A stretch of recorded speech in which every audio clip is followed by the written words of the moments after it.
Yevgenia, I think we are live, Fantastic. I'm here. and I'm here also. So, hello, everybody. You know what? I think I'm going to go into the gallery view, speaker view. This is better, so people can see you. Excellent. I can see you just fine. So, hello, everybody, and welcome to our ongoing conversation. I'm Mel Rosenberg, and I am the host of the Children's Literature Channel of the New Books Network. And I'm here with the wonderful Yevgenia Nayberg, who is a luminous, and we'll talk about that, author illustrator. And I must say, one of the spectacular persona in this field, both in terms of the quality of her writing and her illustration, in my estimation. And I've also met you, and you are a wonderful human being. So, Yevgenia, welcome to the show. Thank you so much. It's good to see you again. And likewise. And we are here to celebrate your book, which is about 10 months old, but which I was lucky enough to steal a copy of in Bologna. Well, actually, I stole it and then they gave it to me. A Party for Florine, Florine Stettheimer and Me by Yevgenia Nayberg, a gorgeous, gorgeous book. So a few words about the new book, which we're celebrating, and then we're going to celebrate your life and a few other things. Sounds good. I brought my copy just in case. I didn't know about Florine at all, actually, to my embarrassment. And I learned about her from a friend who went to see Florine's exhibit at the Jewish Museum in 2017. And there was a self-portrait of Florine that looked very much like me. And it was shocking and spooky, and I had to go and check it out. So that's what started the book. I sort of filed it away for a while because I didn't know what can I do with this information. It's kind of like a cool party trick. I posted her portrait on Facebook, and everybody said, "Oh, you used to paint in such a beautiful style. Why don't you go back to this style? It's so lovely."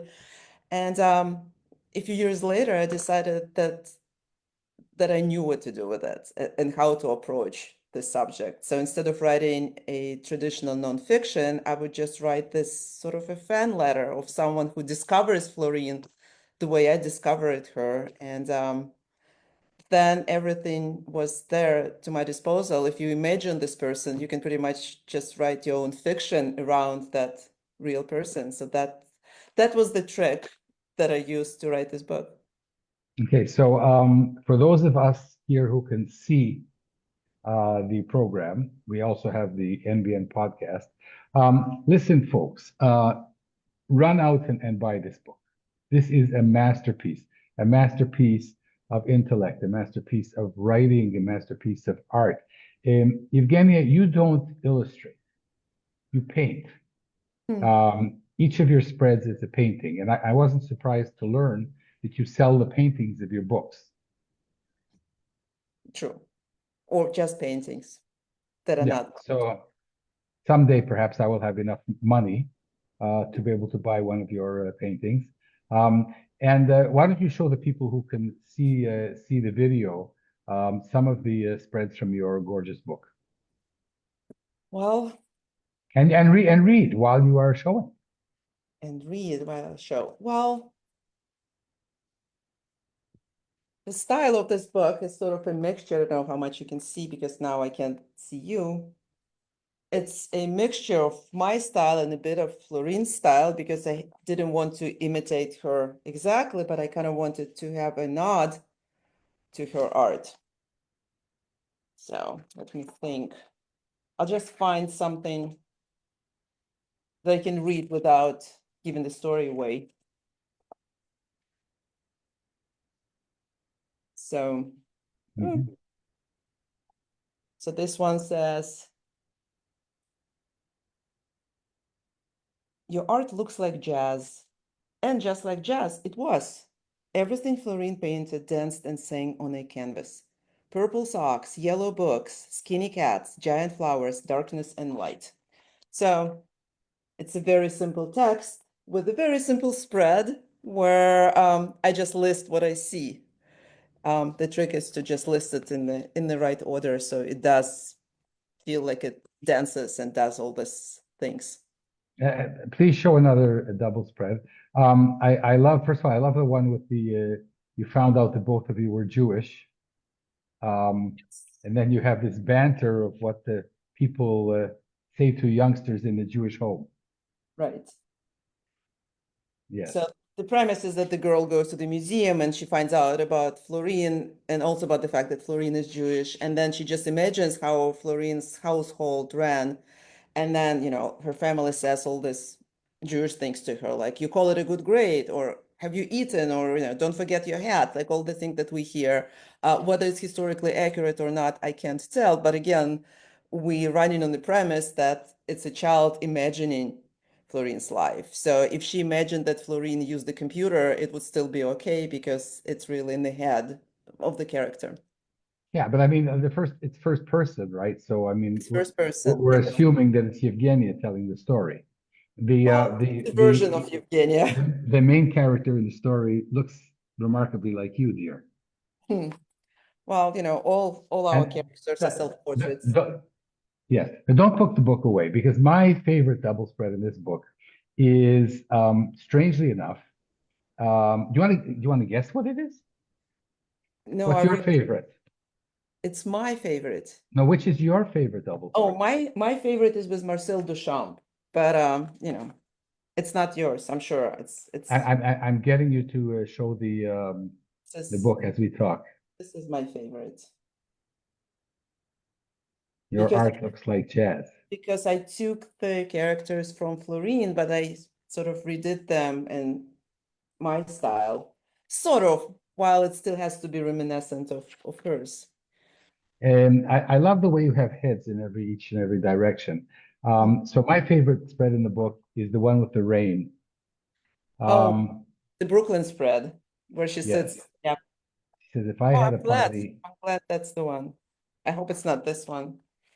and it's the one with the rain and The rain, the, yes. the, the sadness anticipating Said, if I were to throw a party. yes. I love this one. Yeah. It says it all. If I could be like Florine, I'd throw parties too. I would not sit in my room all day sulking, wishing for the rain to stop. And also, you have another the spread with the squirrel, Yeah, that's with the cinnamon bagel. So I must say I looked at that for about 5 minutes and I said, okay, where's the cinnamon bagel? Where's the squirrel? It's all over the ground. And I don't know whether you meant this for stupid people like me. And I saw, you missed the squirrel. It's kind of I hard. missed the squirrel. Yeah. I said, oh my goodness, how stupid of me.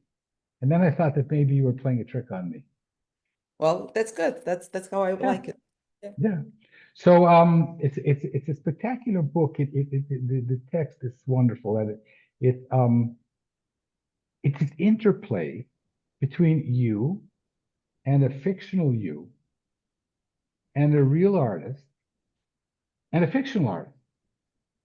And That's exactly what it is. Yeah. it goes all over the place. I love it. Thank you. Now, tell us a little bit about Yevgenia, and then I will tell you perhaps how I'll tell the people how we met. Let me tell people how we met first, because usually I don't get to actually physically meet the people I interview, and that's really sad. So Jennifer Byrne, who has many books out, and she's my biggest, oh, I don't know what to say, wonderful person. And she introduced us. She wrote me an email. She said, "You're in Bologna. Yevgenia Nayberg is in Bologna. I'm sure you guys are going to hit it off. Track her down." So I tried to track her down, track you down. And in the meantime, I was wandering through the book fair, and there's like 150,000 books. And I see Jennifer's gorgeous book with Erdman's How the Sea Came to Be. And of course, I know this book and I've interviewed her. And right next to it, there's this book called I Hate Borscht. And I say, wow, what a great title for a book. And I start opening it up and I'm hilarious. It's hysterical. And it's such a thing, that those of us who uproot to another society, another culture, then very often we can fall back in love with the things we hated as a kid, which represented that culture. Um, and then I looked who wrote and illustrated the book, and it was you. I said, "Oh, really? Now I really have to find Yevgenia." Um, and um, and I didn't have a suitcase. I had only one little trolley, and I said, "I'm going to take one book back from the book fair, and that's your book." And now about your life, dear, from the moment you were born in Ukraine and everything else. Oh, it's going to be a very long podcast. No. I said these are picture books. You know, you're supposed to, I was born in Kyiv. I grew up in Kyiv. I went to an art school in Kyiv. My mother was an artist, so it made things a little easier. I was introduced to the art of illustration very early. She illustrated books, and I illustrated my first book when I was 4 years old, a wordless book about cats. where is it? Oh, in Kyiv somewhere, I don't know, recycled.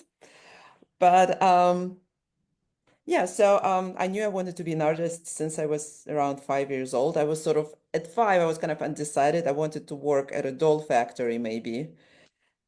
But then, eventually, by the time I turned 6, it was solidified. And that's it. And then I came to the United States when I was 19. Hmm. That How did that happen? my father, my biological father, I should say, moved to the States in the 70s. And eventually, we were able to use the program, the family reunion route, to immigrate. So, yep, we ended up here, my whole family, my small family, but we all came here. And yeah, my mom and my stepdad still live in Pittsburgh. That's where we came originally. And yeah, here I am. And did you study in the States too, or Yes, I studied, I have an MFA in theater design and sudden costume design, and I designed quite a number of theater productions, which I loved very much as well. And but I always illustrated at the same time. And lately, I started writing maybe 10 years ago, around 10 years ago. Before that, I would just illustrate other people's books and stories, and I do a lot of editorial work still. yeah? And I think Florine also did the theater sets, or am I She mistaken? did, yeah, and her sister as well. So that's an incredible match between you two guys. It's very strange. It's very strange. Yeah. And So, so there's two things here that bother me, and when things bother me, I share them. Uh, I always ask my interviewees why they write for young children. Is there some angst, something happened, some conversation, ongoing conversations you have to have with 5 or 6 year old Yevgenia? mm, I don't think of children as children. I honestly think of children as people. When I think back about myself as a child, I don't have a sentimental feeling about it at all. It's just me. I place myself and my past the way I am today. So when I think of children, I don't think how is this person going to feel being a little person with little experience. They have their own experiences. I feel, whatever when we underestimate children, it's just due to our bad memory. I think we just forgot how we felt and how much we knew. So I never worry about the child aspect when I write. I just write. It's just a short book. Mhm. But maybe that's because you're so well connected to Yevgenia throughout the years that you don't have trouble reliving your childhood.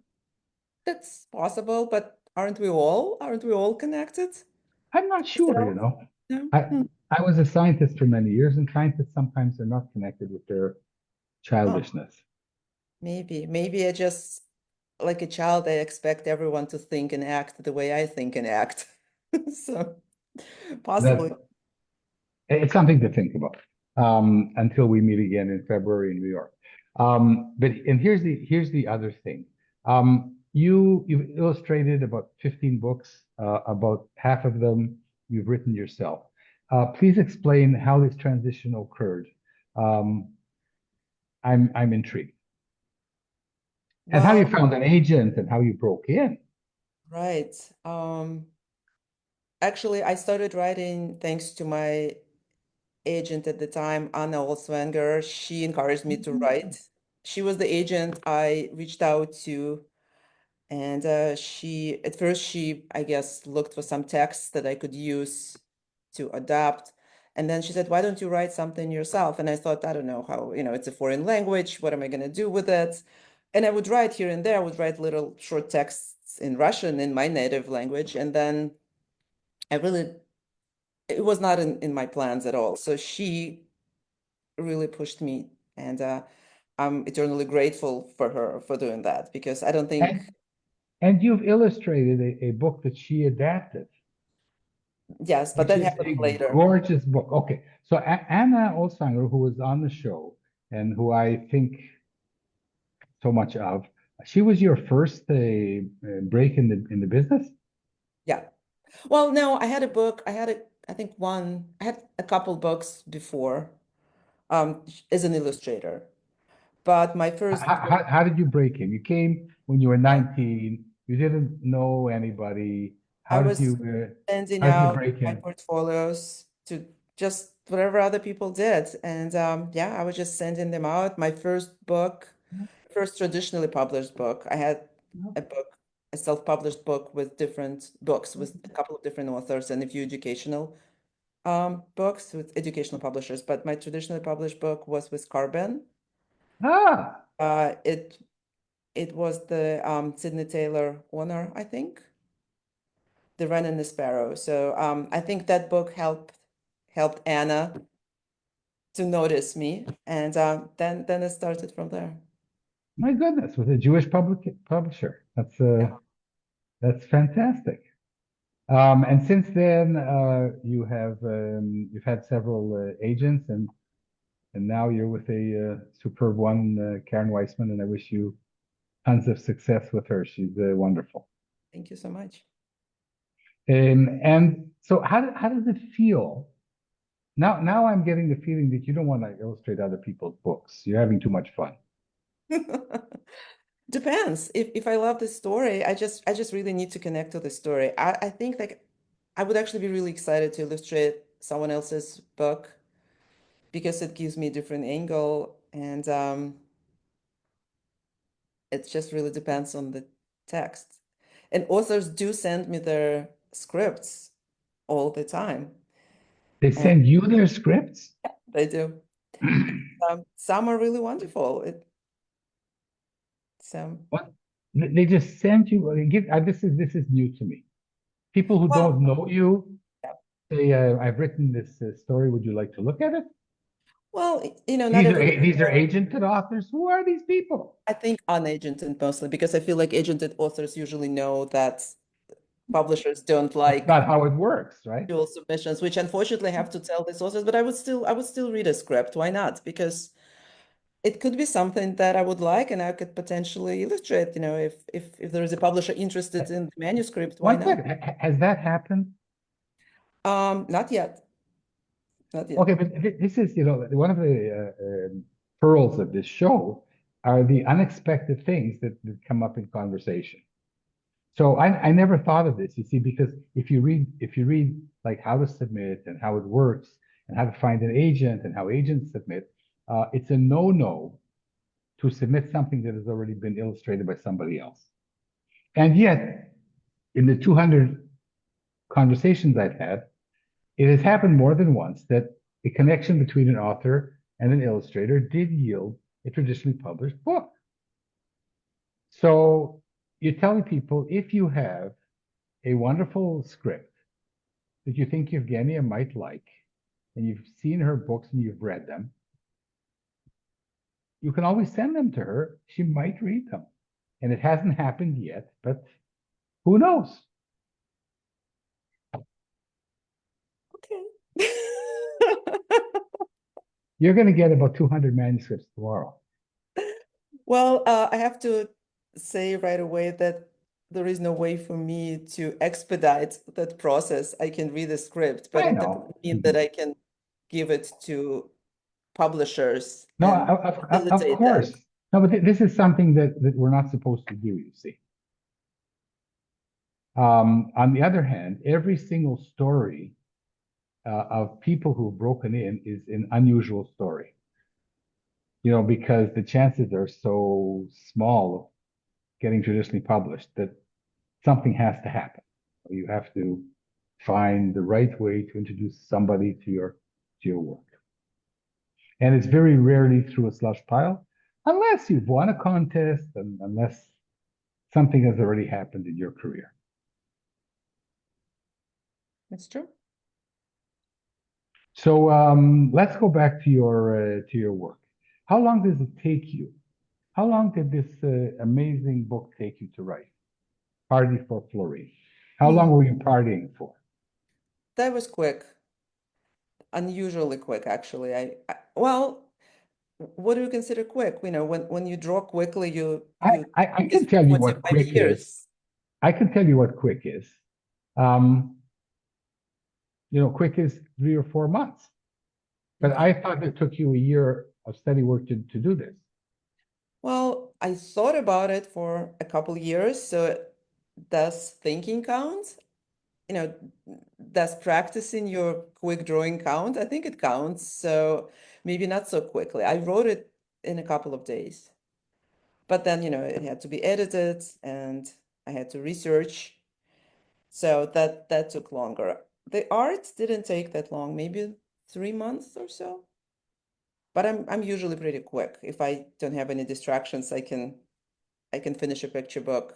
Well, the final stage, the actual painting stage, pretty quickly. That's fantastic. Yeah. Um, and how did you find Neal Porter, or did he find you? Um, Anna Olsvanger submitted my book to a number of publishers. There were a few interested, and I chose Neal. I spoke to Neal on the phone when I came down to my last. I was between my last choices, and I spoke to Neal, and I spoke to some authors who worked with Neal, and everyone was just, you know, amazed by him and just spoke of him so highly that it just made sense. And you keep working with him. No, no, Yes. nobody else can do picture books with him anymore. Huh. Now that he discovered you, you have one coming out next year, one coming out the year after that. Come on.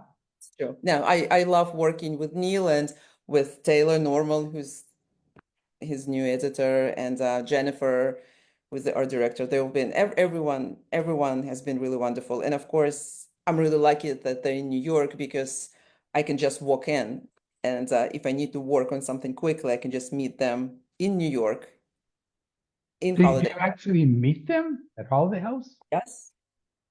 So I try to make it as old school as possible. If I can go in and work in person, it's always better. It makes things so much smoother and faster and just more enjoyable for everyone, I think. Or for me, I can't speak of Neal, but for me, it's fantastic to be able to do that. That's so wonderful. And a little bit about your art. It looks like you've done everything by hand. Well, I'm about 50-50. Well, depends. Most of my work is about 50% mixed media and then 50% digital.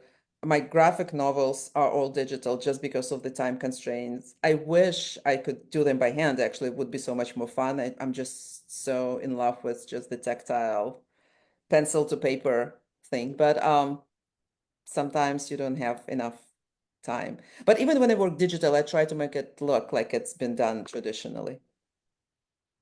Fantastic. And so a few words about what you have coming out in the next couple of years. Um, I have a graphic memoir that will come out in April 2026 called Chernobyl Life and Other Disasters. And I mean, I'm old enough to write a memoir at this point. So it's my recollection of 1986, which is going to be a 40th anniversary of Chernobyl disaster. So yeah, it's the year of Chernobyl, my year of Chernobyl. And It's sort of a funny, you'd be surprised, a funny story of my childhood, my family, my life in the Soviet Union. I'll have you back. Then be And careful. It's too, if I laugh too much. you'll get tired of me very You'll get quickly. a repeat interview. And I have a picture And you, book yeah. in the summer, also with Neal Porter. That's with Neal Porter as well. And I have a picture book, Another Tongue, which will come out next summer. And it's about, well, loosely based on my experience coming here and learning the new language, and just in general for people, or you can say for children who encounter the same situation where you have to slowly get acclimated to a new language in your life. I also had that experience when I came to Israel, but I find that that helps me in my writing. Does it help you in your writing? You said you used to write in Russian and then translate into English. What do you do these days? I don't translate. I just write in English. If I, well, all my books are in English, so I've been writing in English more than in Russian, and I just write in English. It's a very different style of writing. English works very differently. It's more succinct. I really enjoy that.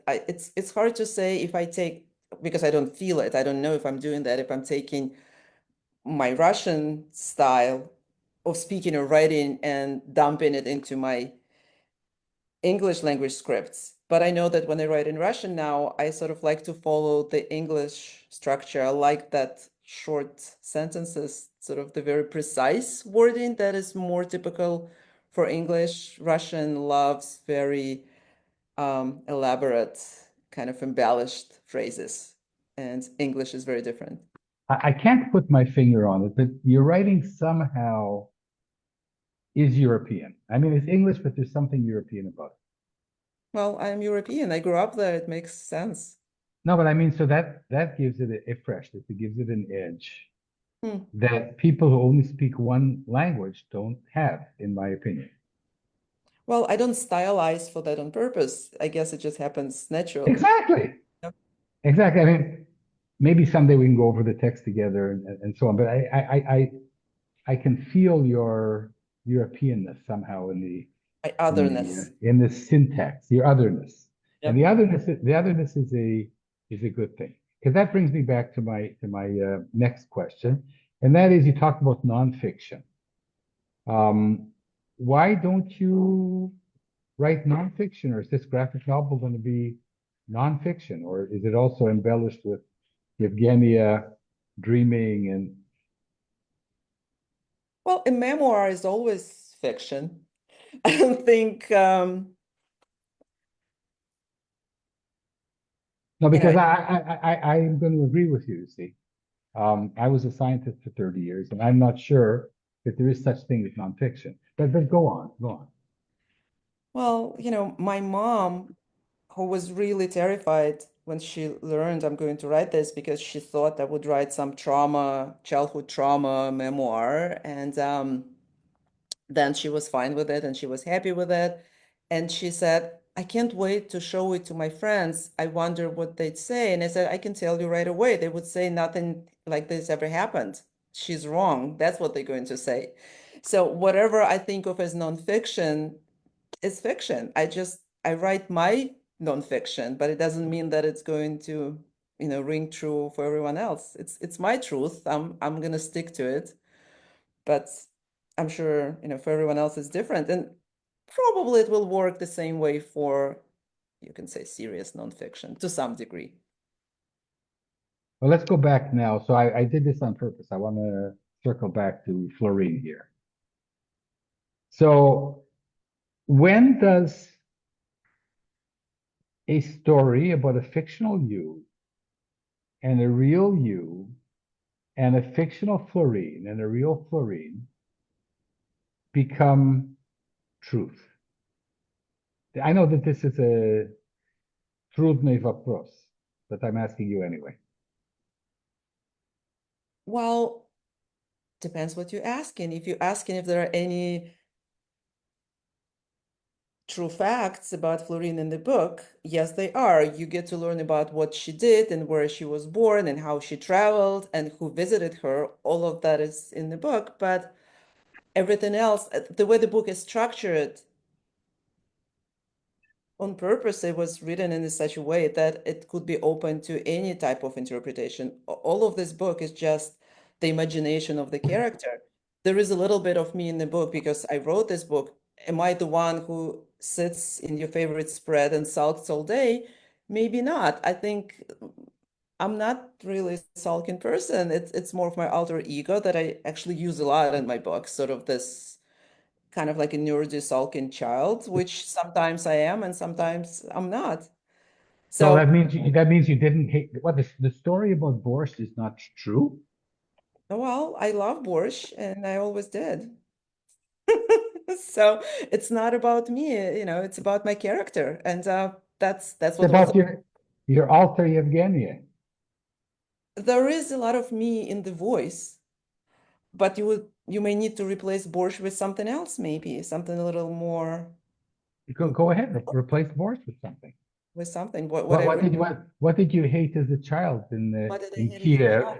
and today you miss it? Oh, this is good. Huh.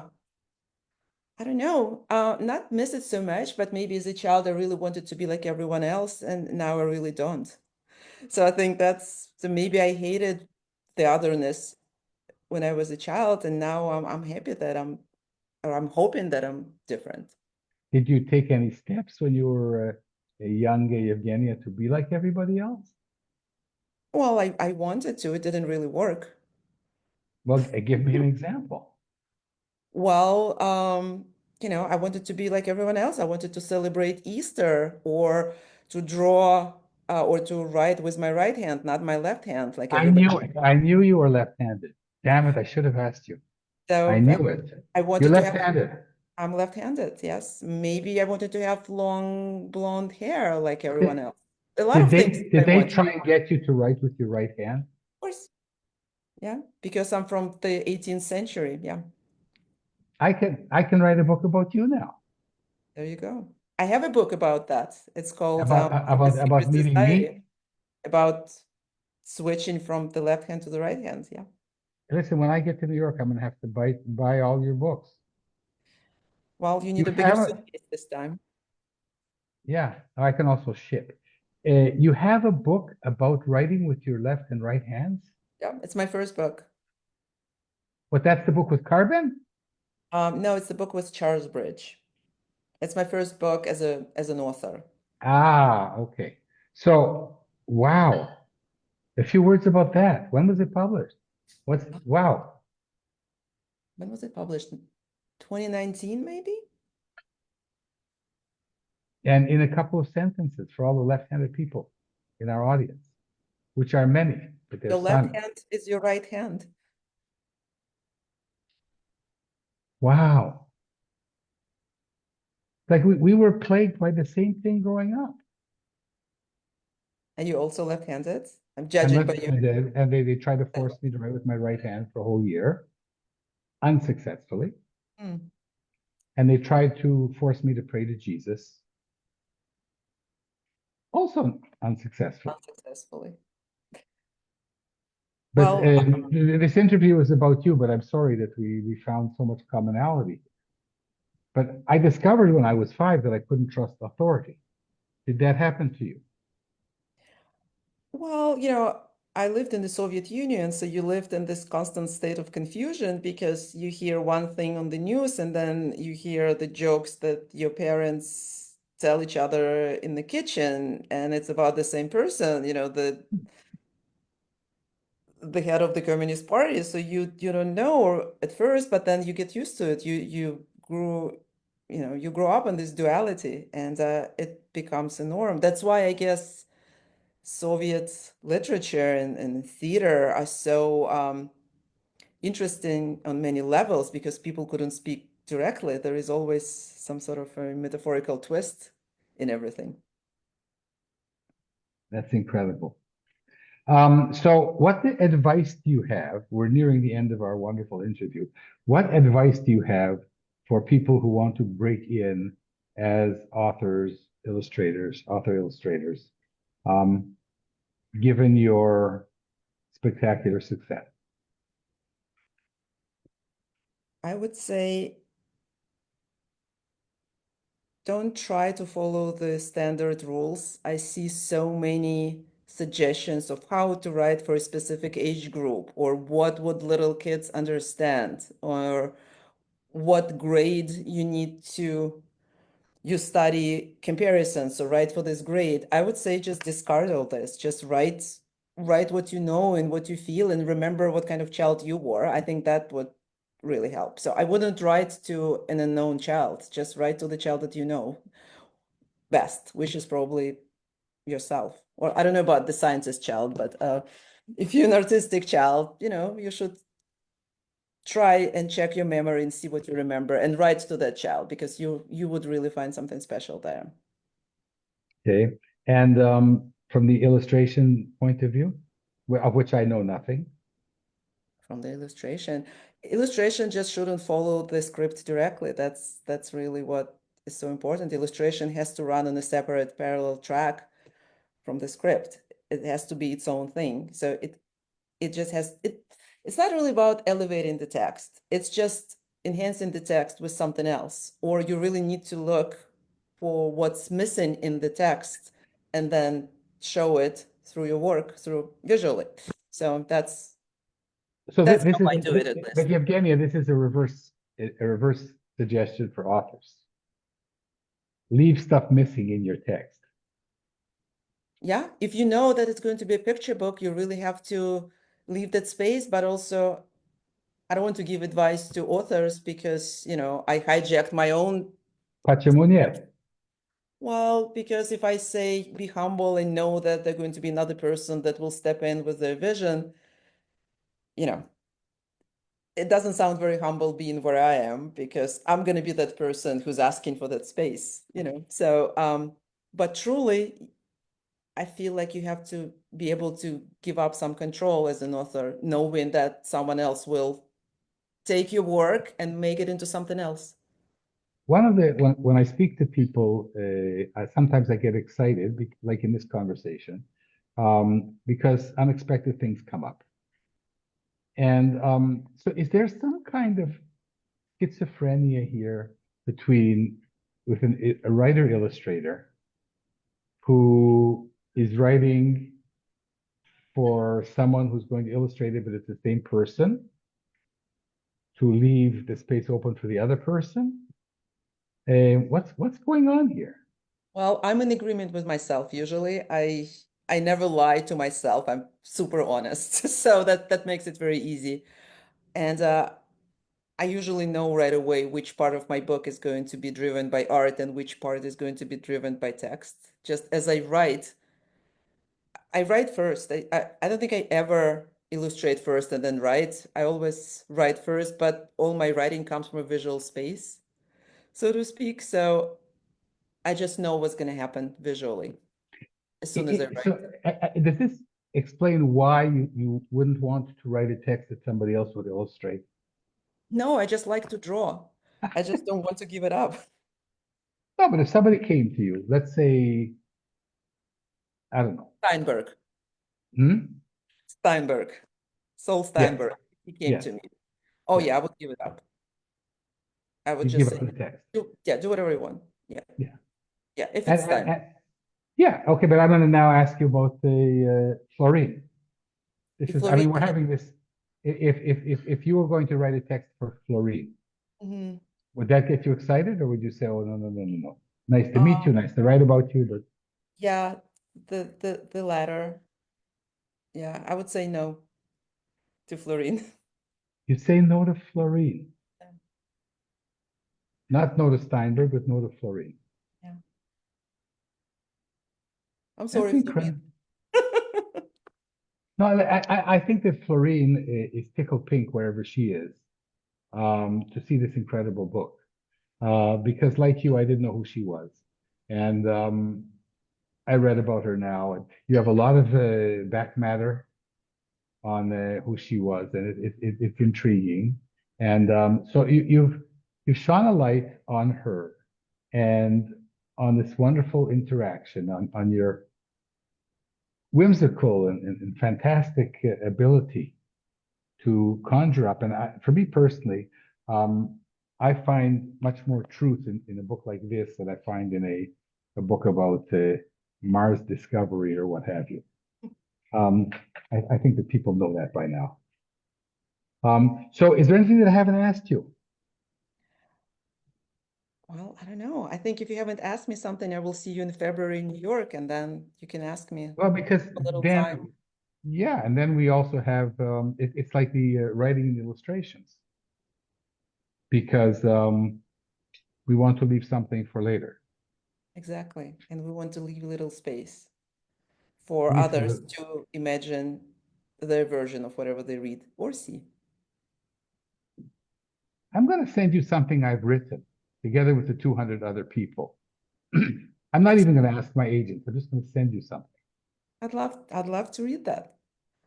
I don't know if No, I'll be able to make it you're into just, something special, but I'm happy to read it. no, and you're not allowed.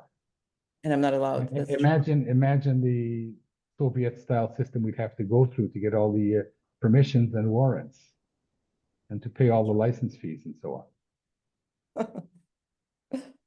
I'm looking Yevgenia Nayberg, this has been spectacular. You are just as delightful a person as you appear on camera.